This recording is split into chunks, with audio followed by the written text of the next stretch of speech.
Darbas labiausiai už tave, už žmonės, kurie kuria įdomius ir išskirtinius verslus. Lietuviai jau atidarė apie 5000 sneki dėžučių, kurios juos nukelia į visai kitą pasaulio kampą. Filipinus, Meksiką, Ispaniją, Japoniją ir daugybę kitų šalių. Kiekvienoje dėžutėje autentiški iš kilmės šalies atkeliavę užkandžiai, atrinkti taip, kad būtų ne tik skanu, bet ir papasakotų istoriją apie tą vietą, iš kurios jie atėjo. Šiandien susitinkame su Radvilė, kuris stovi už snekį. Šiandien papasakosime apie tai, kaip gimsta skonių kelionė, kiek darbo slepiasi už vienos dėžutės ir kad sneki nėra tiesiog užkandis.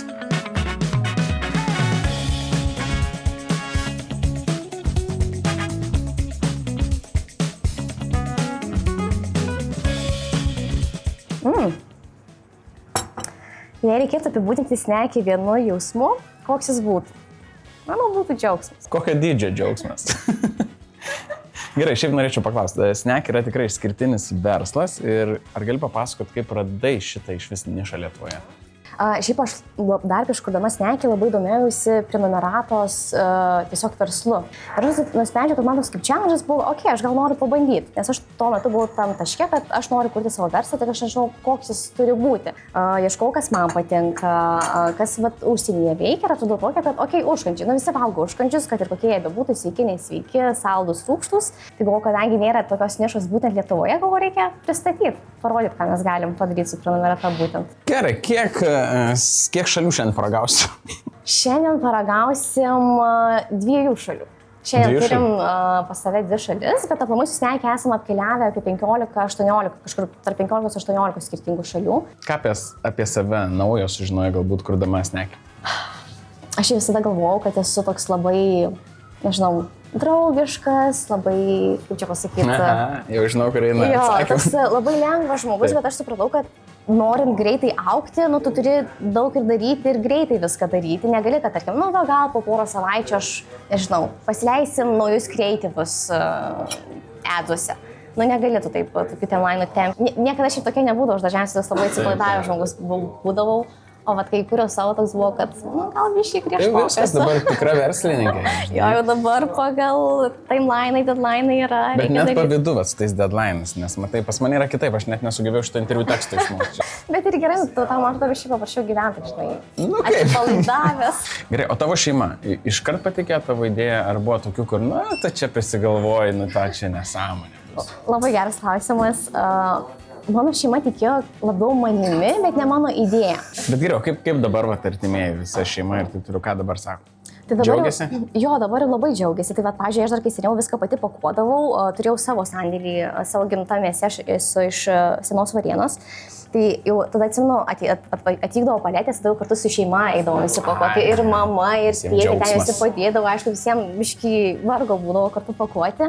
Bet jau kaip pradėjau žiūrėti, kad čia užsakymų didėja, tai ir jie labiau pradėjo į visą tą mano verslą įsitraukinėti, tiesiog su savo pagalba, ką jie gali padaryti. Jie žino, kad ten kažkokių skaitmeninių darbų jie man nepadarys, bet jie bent galėdavo, tai sako, mes ten papakuosim, tu gali važiuoti, mes čia priimsim užsakymus, išsiųsim, ką reikia. Pavyzdžiui, bet dabar jau viskas, jau dabar perėjau tą kartelę, kur įrodžiau, kad viskas įmanoma, viskas padaryta. Ar versle daug klaidų? Šiaip taip. Tai kokia ta klaida tavo, kur gal galvoji, kad bet šiandien jau gali garsiai apie tai kalbėti? Mes kai pradėjome, mes labai atsargiai viską pradėjom. Kur mažiau čia rizikuoti, mažiau investuoti, pasižiūrim ar veikia. Va dabar, kurčiau naują verslą, aš nečiau pilną galvą. Kiščiau visus savo pinigus, tiesiog, man atrodo, tuo metu aš kažkaip gal savim dar ne iki galo labai tikėjau. Tai va gal ko labiausiai ir gailiuosi, kad ta tokia pati pradžia buvo uždėlsta, labai lėta, kur, pasitestuojam geriau mažesniais kiekiais, gal mažiau ant reklamos išleidžiam. Tai buvo viskas labai per ramu. Tai va gal dėl to gailiuosi, kad ta pradžia buvo labai lėta. Tai va norėčiau tą pradžią padaryti tokią all in. Tai va šitas toks vidai skauduliukas biškai yra. Bet jau norėjama, jau ramu. Bet jau dabar ne, dabar aš jau pasiekiau tą greitį, kurį aš norėjau turėti nuo pat pradžių, bet sakau pradžią, nežinau, gal dėl to, kad toks mano vienas pirmųjų normalesnių verslų buvo. Aš labai viską atsargiai žiūrėjau, kažkiek pati savo, nenorėjau visko investuoti į savo verslą, dabar jau kažkaip net neskaičiuoju ir nežiūriu. Nes gal dėl to, kad tikiu ir savim ir ką darau. Labai ačiū tau, išgeriam kavytės ir keliaujam pasivaikščioti.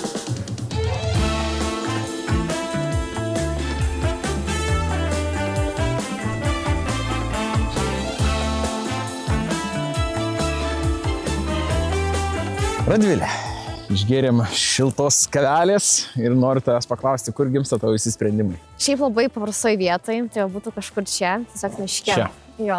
Kai reikia priimti sprendimą, išeinu į mišką pasivaikščioti. Jo? Jo. Padeda? Padeda. Labai. Geriausia vieta. O ar turi sprendimų kampą?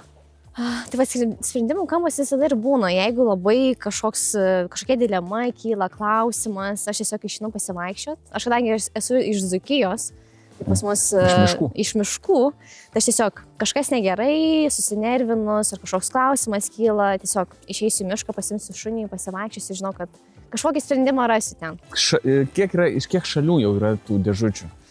Grubiai tai. Grubiai kažkur 18. 18. Ar visose šalise esi buvus? Ne. Va čia įdomu. Va čia man ir buvo įdomiausia, pavyzdžiui, paragauti tų šalių, kur, pavyzdžiui, aš pati nesu buvus, pavyzdžiui, turėjom Kolumbiją, Braziliją, Argentiną. Tai va mes, kai kartais vanginukais pasisinčiam paragauti, tai man tiesiog irgi buvo labai įdomu, nes ten tikrai dar keistesni skoniai yra. Pasisinti suvalgai nebėra ką žmonėms. Jo, ir tada man viskas tiek. O tai dabar apie šalis kalbant. Ten kas mėnesį keičiasi šalis, ar ne? Taip. Ir ar buvo kažkoks mėnuo, kai nepasiteisino ta šalis? Mes galvojom, kad nepasiteisins, bet pasiteisino. Mes vieną kartą nusprendėm padaryti Indijos šalį ir mes irgi pasisintėm užkandžių paragauti, pradėjom ragauti. Per aštru pasidarė? Jo, ir mes tiesiog žiūrim viens į kitą ir man jau ten ašaros bėga, nes ir mes padarėm Indijos šalį ir kaip tik buvo ta, kaip, netikėta reakcija, kad faina, nes įdomu. Ne tik, kad, žinai, viską suvalgai, bet įdomu buvo. Taip, Radvilė, žiūrėk, aš turiu tau paruošęs tokią siurprizą. Siurprizėlė, ar išdrįsi paragauti tai, kas čia yra? Jau man baisu, žinau. Pabandyk tiesiog. Po to reakcijas biški baisu, bet tokia. Gera reakcija. Galiu pažiūrėti? Ne? Ne? Iškart trauk ir ragau. Skanu? Pas mane namie atsirado tarakoną, aš juos sudžiovinau. Ir galvoju, atnešiu tau paragauti. Tiek daug tarakonų pas mane namie? Beligiai, aš labai netvarkingas žmogus. Tai čia šitie sirpliukai. Taip, labai skanus. O tas yra gavęs? Taip, labai mė.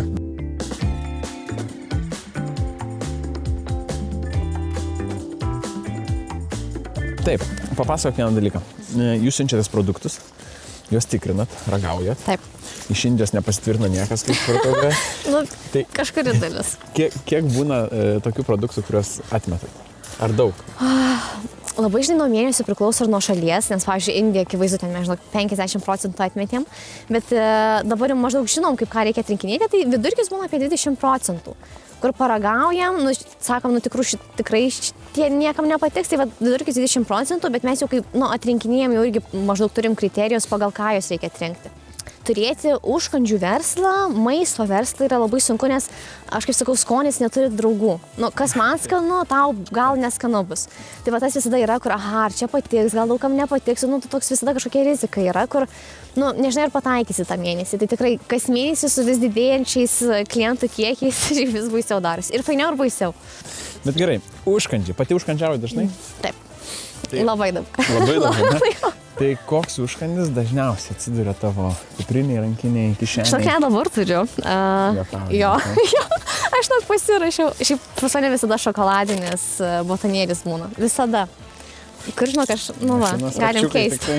Radvilė, labai fainai kalbam, bet man belikai šalta yra ausim. Šiaip galim varyti pas mus į sandėlį. Aš parodysiu ten daugiau užkandžių, kai visas procesas vyksta, jeigu įdomu. Užkandžiai, sandėlys, šilta, labai gerai. Varom.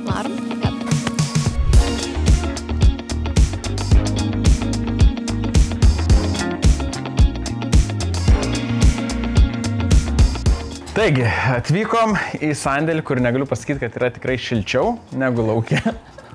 Ne, aš juokauju, gerai. Kas čia yra už tavo nugaros? Čia yra realiai visas snacky backgroundas. Kaip dėžutės užkandžiai atkeliauja iš užsienio ir viskas susipakuojam, išsisinčiam. Čia mes esame pas mūsų partnerius, kurie atlieka visą pakavimą mums. Tai va čia realiai už nugaros realus darbas, užkandžiai savo dėžėse, mes visada į snacky viską perkeliam. Kokios čia šalis dabar slepiasi pas mus? Tai čia yra dvi šalys. Pirma, čia turėtų būti Bulgarija. Jo. Filmuokit. Jo, o čia yra Vietnamas. Tad, pavyzdžiui, praeitą mėnesį buvo Europos kontinentas, šį jau nusikėlėm į Aziją ir pristatom Vietnamą. Ok, Vietname mažiau biškį matau. Jo. Tai mes realiai kas mėnesį ruošiam tokius ir bukletus, nu, kad tu ne tu tik ragautum, žinai, bet ir tu susipažintum, ką tu čia ragauji. Ir vat, vienas esminių dalykų yra vat, būtent vertinimo lentelė, kad tu galėtum, žinai, degustuoti, vertinti, tokia biški žaidybinė irgi visa forma šitoj dėžutėje yra padaryta. Ir čia apie kiekvieną... Jo, apie kiekvieną užkandį, kodėl jį pasirinkom, ką jis toje šalyje reiškia, kad nu, tiesiog suprasti, ką tu čia valgai, degustuoji ir panašiai. Čia Vietnamas, o čia yra... O čia Bulgarija, bet čia latviškai parašyta, jau lietuviškų nebeliko, tai vad dar kažkiek Latvijos. Ускоду верта шанс buvo. Sagal to jis garšuoja selekvajamam. Neblogai. Panaudosim Latvijoje. Taip, gerai, pakalbėkim tada prie Azijos nueikim, ar ne? Vietnamas, kuris užkandis labiausiai reprezentuoja galbūt tą šalį? Jo. Ar populiariausias pas juos? Net keli yra, tai pavyzdžiui, vienas yra, čia yra tokių monk pupelių pyragas. Tad mes įdėjom, kad, nu, jis toks, nu... Pupelių? Jo, monk pupelė, toks vadinasi monk pupelis. Monk pupelis. Čia gali paragauti, nori. Noriu paragauti. Nebijok. Nebijok, gerai. Nu, tai paragauti. Atsilaužiau. Jo. Pasakytum, kad pupelis. Ne? Kažką primenu, bet net gaminu ką. Halva, nu. Kažkiek. Geras, skanu. Tada, pavyzdžiui, yra, sakau, labai Vietnamas yra vieni didžiausių kavos eksportuotojai, tai dėjom, pavyzdžiui, kokoso krekerius su kava, kavos skonio. Bulgarijoje yra populiariausias šitas desertas, neperskaitysiu, bet... Jo, nu tai realiai tiesiog žiūrim, kad kažkiek ir tokių tradicinių, žinai, skonių būtų, tada kažkiek ir tokių, kad jau įdomesnių, keistesnių skonių, nu tiesiog... Matau, yra ir gėrimų, ar ne? Jo, ir gėrimų įdedam. Tai vad kiekvienoje dėžutėje būna skirtingas tas asortimentas, kiekis irgi iš Vietnamo vis tiek sunkiau yra užkandžius gauti, iš Bulgarijos yra lengviau, tai irgi nustengiams laviruoti pagal šalį, maksti išpildyti, bet su egzotiškesnėm šalim būna sunkiau truputį. Tai va šitą gali paragauti, šitas labai skanus, čia yra mango guminukas, toks irgi gali nulu. Ir tik vieną gaunu? Ai, ne. Ne, čia daugiau yra skirtingų, kaip pepevrėbišį gali paragauti. Gerai, noriu paragauti. Kai smagu, aš visada galėčiau tokius daryti apžvalgas, maisto tiesiog. Matai, klausinti, tai ir prilipo. Labai gera konsistencija. Tai va. Geras mangas. Viskas. Kur man pasirašyti, kad aš užsisakau prenumeratą? Aha, taip. Pasakok man dabar, kas šitam versle paprastiem eiliniam žmonėm yra nematoma. Nematoma? Tai gal du dalykai. Vienas dalykas, ta visa logistinė seka ir kaip tie užkandžiai atkeliauja iki mūsų ir ta visa atranka tų užkandžių, nes jie gauna tokį galutinį variantą, nu jie iš tikrųjų nežino, kiek kiekvieną šalį atrinkti, kad ją padaryti reprezentatyvę, nu kiek užtrunka laiko ir tų visų, žinai, logistinių dalykų. Gal kai kurie klientai, kurie nesupranta iki galo to koncepto, jie gauna ir galvoja, užkandžių dėžutė, užkandukai, pavalgysiu viskas, bet mano ta, kaip prieš tai minėjau, nu, ta vizija yra, kad nu, aš tau siunčiu to šalies kultūrą, to šalies skonių kultūrą. Vat ne visi tą tikrai gali pagauti, nes nu, ne visi gal, kai kurie perka, kad tiesiog pavalgyti padegu, nu tiesiog noriu sneksų tomis, tai viskas. Bet vat, ne visi supranta ir ne visi gal pamato tą tikrą šalies pasieptą kažkokią idėją ar tą tikrą skonį. Na gerai, jeigu dabar va tenai už ekranų sėdi žmogus, kuris galvoja, va, reikia pradėti verslo idėją naują. Nežinau kaip, nežinau ką daryti, kaip čia pasidrasinti. Ką pasakytum tokiam žmogui? Tiesiog pradėti reikia. Aš atsimenu, dar kai turėjau snack idėją, aš porą mėnesių tiesiog nieko nedariau, nes aš bijojau pradėti. Sakau, kaip man ta visa logistika, importai, eksportai, aš nieko apie tai nežinojau. Aš galvoju, ko čia pradėti, kaip čia tos partnerius susirasti. Bet tiesiog galvoju, pasimsiu pirmą šalį, padarysiu, po to žiūrėsiu, kaip bus. Tai man tiesiog, kad jeigu yra noras, tiesiog reikia pradėti daryti, reikia negalvoti, nes visi kaip prieš, kaip ir aš norėjau kažką kur, bet pradėjau galvoti ir tiek daug klausimų kilo ir supratau, kad aš nieko nežinau. Bet normalu, kad tu nepradėjęs ir nesužinosi, kaip tą verslą daryti. Tai mano patarimas yra tiesiog pradėti, jei tikrai to nori, o visi klausimai ten tiesiog jie palaipsniui išsispręs tau, nes man nieks tuo metu irgi nepasakė, Radvilė, daryk šitaip. Nu, nieks man nepasakė, aš tiesiog ėjau, bandžiau, dariau ir kažkas gavosi. Dabar taip, Radvilė. Įsivaizduok, kad aš išgirdau idėją, bet nebežinau, kur kreiptis, kur ieškoti tavęs, tai man dabar visą informaciją pasakyk, ką man daryti. Ok, tai žiūrėk, nueini į Google, susivedi snackį, randi mūsų puslapį ir viskas puslapyje labai bus paprastai parašyta. Pasirink dėžutės dydį, prenumeratos planą, nueisi iki atsiskaitimo, įsigysi viskas. Pas mus labai ten paprastai padaryta, kad kuo mažiau spaudaliojimų, kuo mažiau pasirinkimų, kad žmogus suprastų, kaip reikia. Labai gerai, dievinu. Jo. O turit Instagramą? Jo, turim Instagramą, TikToką, Facebooką, viskas standartiškai. Tai ten irgi kažkiek įkeliam to turime, bet esminė informacija puslapyje slepiasi Tai man nieko daryti nereikia. Ateinu, užsisakau, paspaudžiu pirkti, sumoku ir ramus. Ir atkeliaus dėžutė per porą dienų. Labai greitai. Labai gerai. Taip ir darom. Bet šiandien aš gausiu nemokamai. Ačiū labai tau. Radvilė, labai buvo smagu, labai įdomus pokalbis. Ir... Gerai, aš viskas einu valgyti. Iki. Ate.